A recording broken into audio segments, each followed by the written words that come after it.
I insulted my husband at a party, and 5 minutes later, I lost everything I thought I had. I didn't know that one sharp comment said in front of people I trusted would end my marriage before the night was even over.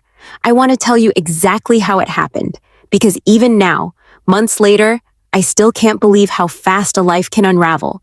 It was our neighbor's anniversary party, 40, maybe 50 people, string lights in the backyard, the smell of grilled food drifting through the evening air. My husband, Daniel, had just gotten a promotion at work, and everyone kept congratulating him, kept telling him how proud they were. I smiled along, but underneath something ugly was simmering, because that promotion meant more travel, more late nights, more excuses. And I was tired. Tired of raising our 2 kids practically alone. Tired of being the one who canceled plans, who missed sleep, who held the house together while he chased his career. Someone made a joke about how lucky Daniel's company was to have him, how dedicated he was. And I laughed, but it wasn't a real laugh. Then his boss turned to me and asked what I thought about the promotion. And instead of saying something gracious, something I'd rehearsed 100 times in my head, the resentment just spilled out of me. I said, loud enough for half the yard to hear, that it was easy for Daniel to be dedicated to his job because he certainly wasn't dedicated to anything at home. I said he'd forgotten what our kids' teachers' names were. I said I sometimes wondered if he remembered our anniversary was even a real date or just something on his calendar. People laughed, that uncomfortable kind of laugh people do when they don't know if it's a joke or not. Daniel didn't laugh. He just stood there, his drink halfway to his mouth, his face going pale and then red. He didn't say anything back. He set his glass down on the table so carefully, so quietly, that it scared me more than if he'd slammed it. Then he walked inside the house, and I assumed he just needed a minute. I finished my conversation, embarrassed but telling myself it would blow over, the way it always had before. 5 minutes later, I went to find him.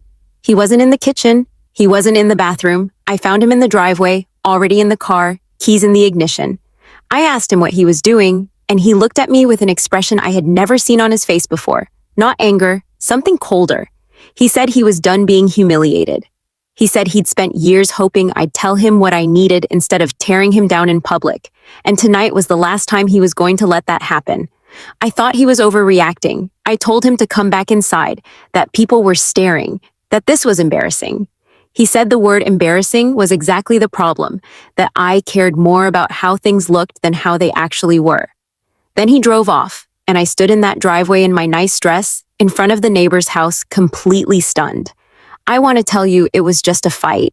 I want to tell you we talked it out that night and everything went back to normal. But it didn't.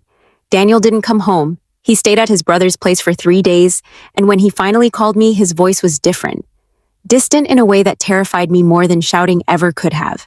He said he'd been thinking, not just about the party, but about years of parties, years of comments, years of me finding small ways to cut him down when I was tired or overwhelmed, instead of just telling him I was struggling.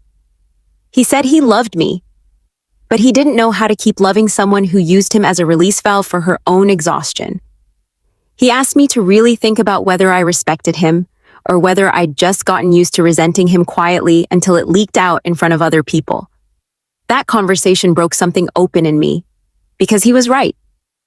I had spent years swallowing my frustration and letting it out sideways, in jokes that weren't really jokes, in comments that were really complaints wearing a costume.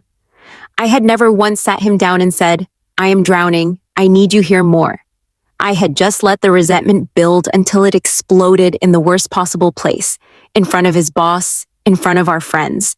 We're in counseling now. Daniel moved back home 2 months ago, but I won't pretend it's the same as it was. There's a carefulness between us now, a kind of watchfulness, like we're both still checking to see if the ground is solid. He's trying to be more present. I'm trying to say what I actually feel instead of what I feel wrapped in sarcasm.